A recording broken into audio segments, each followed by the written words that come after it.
प्यारे बच्चों नमस्कार।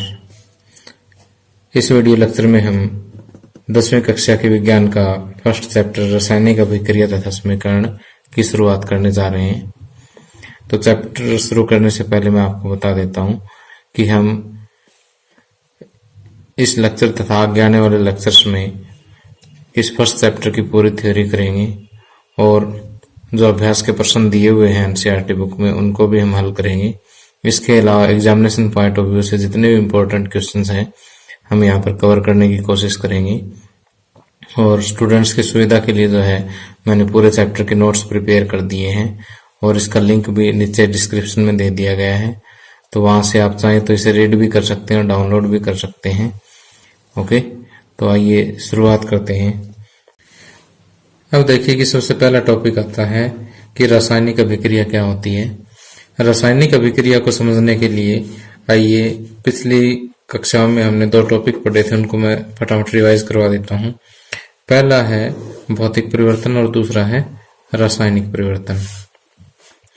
अब भौतिक परिवर्तन से पहले आपको भौतिक गुणों के बारे में पता होना चाहिए कि पदार्थ के भौतिक गुणों में जैसे उसकी अवस्था आ जाती है। अवस्था जैसे 3 मुख्य अवस्थाएं होती है, ठोस, द्रव और गैस। और भौतिक गुणों में आ जाता है रंग और उसकी गंध आदि, ये भौतिक गुण कहलाते हैं। ठीक, तो जब किसी पदार्थ के भौतिक गुणों में परिवर्तन होता है तो ऐसा परिवर्तन क्या कहलाता है? भौतिक परिवर्तन कहलाता है। उदाहरण के लिए जैसे हमारे पास बर्फ है, बर्फ को अगर आप गर्म करोगे तो इसका क्या बन जाएगा? पानी यानी जल बन जाएगा। और पानी को फिर गर्म करोगे तो क्या बन जाएगी? इसकी भाप बन जाएगी। तो यहाँ देखिए अवस्था में परिवर्तन हो रहा है कि पहले ठोस अवस्था थी, पानी द्रव अवस्था में आ गया, भाप गैसीय अवस्था में आ गई। अब उल्टा भी अगर हम पढ़े तो अगर भाप को ठंडा कर दोगे तो पानी बन जाएगा, पानी को ठंडा कर दोगे तो बर्फ बन जाएगी। तो इस तरह से देखिए अवस्था में परिवर्तन हो रहा है। तो ये जो परिवर्तन है क्या है? भौतिक परिवर्तन है। अब भौतिक परिवर्तनों की खास बात है कि यहाँ पर कोई नया पदार्थ नहीं बनता, नए पदार्थ का निर्माण नहीं होता। ओके, और दूसरा अगर परिवर्तन का कारण अगर हम हटा लेते हैं तो ये पुनः प्रारंभिक पदार्थ का रूप धारण कर लेता है। तो जैसे मान लीजिए बर्फ का टेम्परेचर आप बढ़ा देते हो, पानी बन जाएगा। तो बर्फ से पानी बनने का कारण क्या था? टेम्परेचर बढ़ाना था। अगर आप टेम्परेचर कम कर देते हो, वापस वही टेम्परेचर ला देते हो, तो पानी वापस बर्फ बन जाएगा। तो देखिए यहाँ पर बर्फ से पानी बना तो है तो पानी पहले ठोस अवस्था में था, अब द्रव अवस्था में आ गया, नया पदार्थ तो कोई बना नहीं है। तो यहाँ पर खास बात यह है कि भौतिक परिवर्तन में किसी नए पदार्थ का निर्माण नहीं होता। ओके, जबकि रासायनिक परिवर्तन में नए पदार्थ का निर्माण होता है। जैसे हम कोयले को जलाते हैं, कोयले में क्या होता है? कार्बन होता है। कार्बन जब हवा में जलेगा, हवा की ऑक्सीजन जो है जलाने में सहायक होती है, तो क्या बनेगा? कार्बन डाइऑक्साइड गैस बनेगी। तो देखिए यहाँ पर कोयला जो है CO2 कार्बन डाइऑक्साइड गैस का रूप ले गया। तो यहाँ पर देखिए कि नया पदार्थ बना, इसके गुण भी जो है नए हैं। अब आइए मैं आपको रासायनिक परिवर्तन का एक इंटरेस्टिंग सा उदाहरण और बताता हूँ कि जैसे एक हाइड्रोजन गैस है और ऑक्सीजन गैस है, ये दोनों गैसें मिलकर के क्या बनाती है? जल बनाती है, पानी बनाती है। ठीक, तो यहाँ ये याद रख लीजिए कि हाइड्रोजन के 2 अणु और ऑक्सीजन का 1 अणु मिलकर के जल के 2 अणु बनाते हैं। तो यहाँ इंटरेस्टिंग बात यह है कि हाइड्रोजन गैस जो है बहुत ही ज्यादा ज्वलनशील गैस है और जो घरों में हम LPG यूज करते हैं उससे लगभग 3 गुना ज्यादा ज्वलनशील गैस है ये। और ऑक्सीजन जो है वो जलने में सहायक है। ओके, तो यहाँ देखिए कि एक तो खुद जलने वाली गैस है, दूसरी जलाने में सहायक है। इन दोनों के कॉम्बिनेशन से बना क्या? जल बना। जो न तो खुद ज्वलनशील है, न ही जलाने में सहायक है, जबकि जलती हुई आग को ये बुझा सकता है। ओके, तो यहां से हम देख सकते हैं कि इन दो पदार्थों के मिलने से एक नया पदार्थ बना। नए पदार्थ के गुण भी इन दोनों से अलग है। नए गुणों के साथ नया पदार्थ बनता है। तो जब ऐसा परिवर्तन होता है तो हम ये कहते हैं कि रासायनिक, और जब भी रासायनिक परिवर्तन होता है तो हम ये कहते हैं कि रासायनिक अभिक्रिया हुई है। ओके, अब आइए मैं रासायनिक अभिक्रिया की परिभाषा और कुछ और उदाहरण आपको बताता हूं, जिससे आपको बिल्कुल क्लियर हो जाएगा कि रासायनिक अभिक्रियाएं वे प्रक्रियाएं हैं जिसमें नए धर्म गुणों के साथ नए पदार्थ बनते हैं।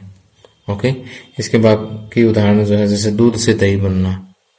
आप दूध और दही की प्रॉपर्टीज, इसके गुण जो है वो आप कंपेयर कर सकते हैं। भोजन का पकना, जैसे भोजन हम पकाते हैं, पकने के बाद कुछ नए पदार्थ बनता है, कच्चे वाले गुण तो उसमें नहीं रहते। इसी तरह से अगर मैग्नीशियम रिबन को अगर आप वायु में जलाते हैं तो मैग्नीशियम ऑक्साइड का निर्माण होता है। ओके, तो ये भी क्या है, एक रासायनिक परिवर्तन है या रासायनिक अभिक्रिया का एक उदाहरण है। अब आइए देखते हैं कि रासायनिक अभिक्रियाओं के मुख्य अभिलक्षण कौन कौन से हैं। अब देखिए कि यहाँ पर हमने 5 अभिलक्षण बताए हैं। इनमें से एक या एक से अधिक जो अभिलक्षण जो है एक रासायनिक अभिक्रिया में आप देख सकते हैं। तो जो प्रमुख अभिलक्षण है उनमें से पहला है जैसे गैस का उत्सर्जन है, कि रासायनिक अभिक्रियाओं के दौरान जो है गैस उत्सर्जित होती है। तापमान में परिवर्तन होता है, अवक्षेप बनते हैं। अवक्षेप क्या होते हैं वो भी मैं आपको बताऊंगा।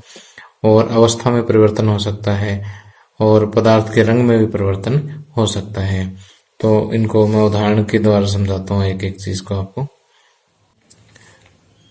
अभी देखिए हमने पढ़ा कि रासायनिक अभिक्रिया के मुख्य लक्षणों में पहला पॉइंट था कि गैस का निकास या गैस का उत्सर्जन।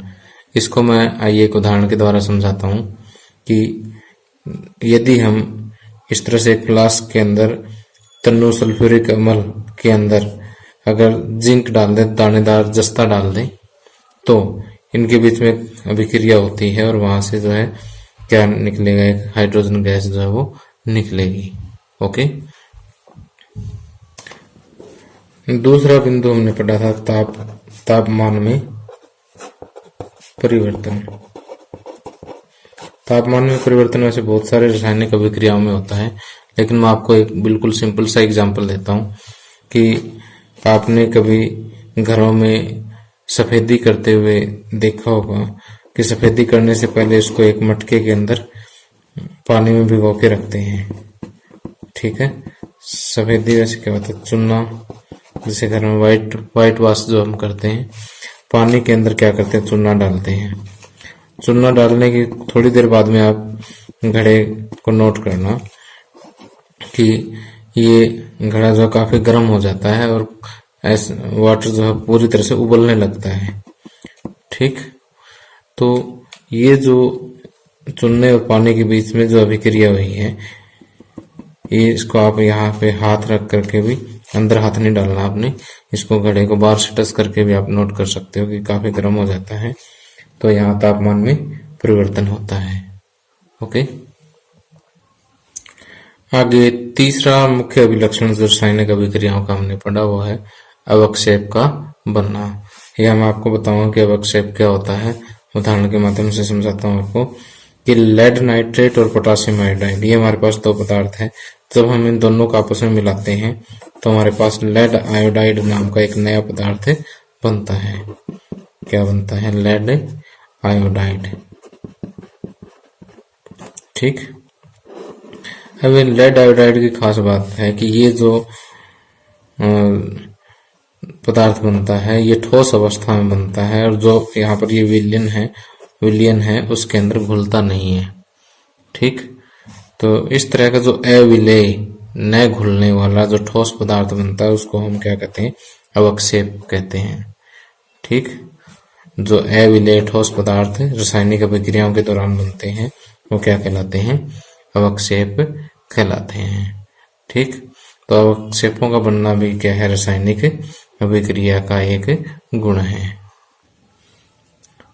तो देखिए अभी जो मैंने आपको बताया, 3 पॉइंट मैंने आपको चित्रों के माध्यम से समझाए, वो मैंने यहाँ पर लिख दिए हैं, आप आसानी से पढ़ सकते हैं कि गैस का उत्सर्जन जैसे जिंक और तन्नु सल्फ्यूरिक अम्ल के बीच रासायनिक अभिक्रिया में हाइड्रोजन गैस निकलती है। दूसरा, तापमान में परिवर्तन, चूने तथा पानी के बीच अभिक्रिया से बुझा हुआ चूना बनता है तथा काफी मात्रा में ऊर्जा निर्मुक्त होती है। और इसी तरह से अवक्षेप का बनना मैंने अभी भी बताया कि लेड नाइट्रेट और पोटासियम आयोडाइड, इनके बीच की रासायनिक अभिक्रिया से क्या बनता है, लेड आयोडाइड के पीले अवक्षेप बनते हैं। अवस्था में परिवर्तन के लिए कार्बन मोनोऑक्साइड गैस और हाइड्रोजन गैस, इनकी अभिक्रिया होती है तो मेथेनॉल बनता है। ये दोनों देखिए गैस अवस्था में, मेथेनॉल क्या बनता है, द्रव अवस्था में बनता है। रंग में परिवर्तन, अब जैसे लोहे को जंग लगना, ये क्या है, रंग में परिवर्तन का एक उदाहरण है।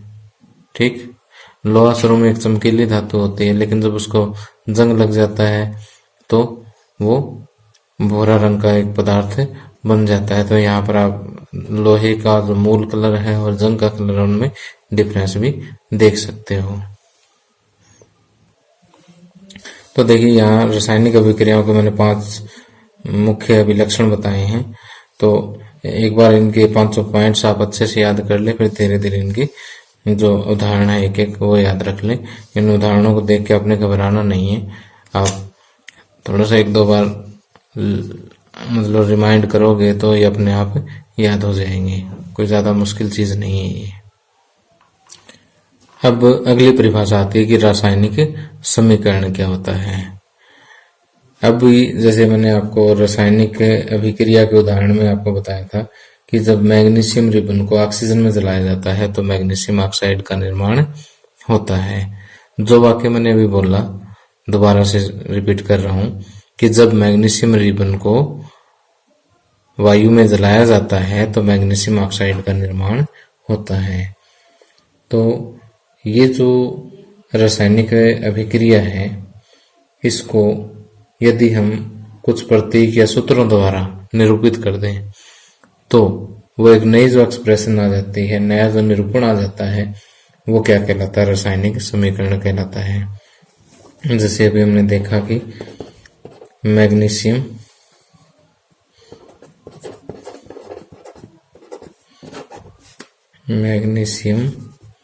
प्लस ऑक्सीजन क्या बनता है, magnesium oxide. Magnesium oxide.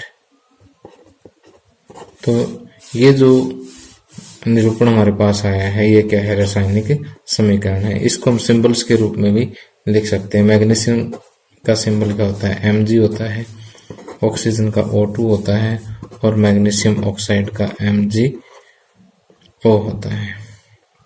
Okay, तो देखिए रासायनिक समीकरण क्या होता है कि किसी रासायनिक अभिक्रिया का प्रतीकों और सूत्रों द्वारा निरूपण रासायनिक समीकरण कहलाता है। उदाहरण के लिए जैसे अभी मैंने जो बोल के बताया, वही रिएक्शन जो है हम इस तरह से प्रतीकों और सूत्रों के रूप में लिख सकते हैं। ठीक है, अब देखिए रासायनिक समीकरण में आगे आता है कि अभिकारक क्या होते हैं और उत्पाद क्या होते हैं। कि जो पदार्थ रासायनिक अभिक्रिया में भाग लेते हैं वो कहलाते हैं अभिकारक। क्या कहलाते हैं, अभिकारक। और अभिकारकों की जब आपस में अभिक्रिया हो जाती है तो जो नया पदार्थ बनता है उसको हम कहते हैं उत्पाद। ठीक, तो इस रिएक्शन में मैग्नीशियम और ऑक्सीजन क्या है, अभिकारक हैं। इनको अभिकर्मक भी बोल देते हैं, रिएक्टेंट्स इंग्लिश में बोलते हैं। और जो आगे जो पदार्थ बना उसे प्रोडक्ट या उत्पाद कहते हैं। ठीक, तो यहाँ देखिए कि जो पदार्थ रासायनिक अभिक्रिया में भाग लेते हैं वो क्या है, अभिकारक कहलाते हैं, तथा रासायनिक अभिक्रिया के फलस्वरूप उत्पन्न नए पदार्थ क्या कहलाते हैं, उत्पाद कहलाते हैं। ओके, अब देखिए कि रासायनिक समीकरण 2 तरह के होते हैं। एक तो संतुलित रासायनिक समीकरण संतुलित रासायनिक समीकरण, और दूसरा है असंतुलित रासायनिक समीकरण। ओके, अभी मैंने आपको बताया कि रासायनिक समीकरण दो तरह के होते हैं, संतुलित रासायनिक समीकरण और असंतुलित रासायनिक समीकरण। तो इन दोनों को मैं उदाहरण के माध्यम से समझाता हूँ कि अभी जस्ट 1 मिनट पहले हमने एक समीकरण पढ़ा था कि Mg+O2 gives MgO। तो यहाँ ये मैग्नीशियम है, ये ऑक्सीजन है।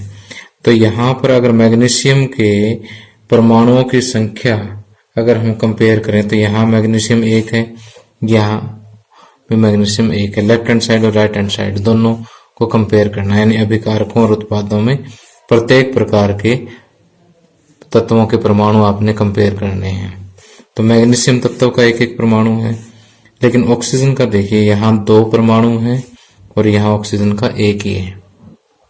ठीक, तो अभिकारकों और उत्पादों में प्रत्येक प्रकार के तत्वों के परमाणुओं की संख्या अगर बराबर नहीं है तो वो असंतुलित है, और अगर बराबर है तो वो क्या है, संतुलित रासायनिक समीकरण है।